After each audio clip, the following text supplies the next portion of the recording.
benedicta tui mulieribus et benedictus fructus ventris tui, Iesus.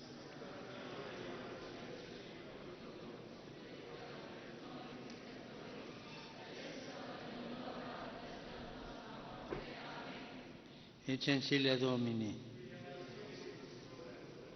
Ave Maria, grazia plena, Dominus tecum, benedicta tui mulieribus et benedictus fructus ventris tui, Iesus.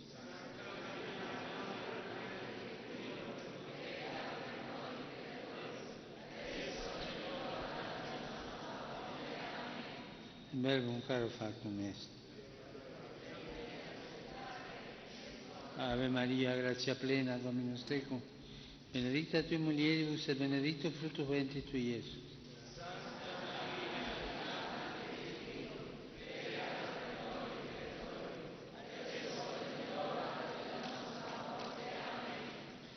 Ora pro nobis, Santa Dei Genitrix.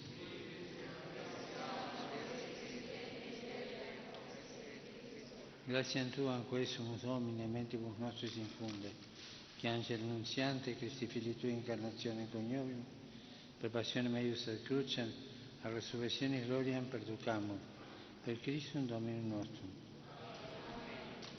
Gloria Patri et Filio et Spiritui Sancto. Sic ut erat in principio et nunc et semper et in saecula saeculorum. Amen. Gloria Patri et Filio et Spiritui Sancto. Sic ut erat in principio et nunc et semper et in saecula saeculorum. Amen.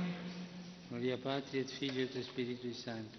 Sic ut erat in principio et nunc et semper et in saecula saeculorum. Amen. Pro fidelibus affuntis, requiem aeternam dona eis Domine. Requiescant in pace. Amen. Sit nomen Domini benedictum. Aiuterium nostrum in nomine Domini.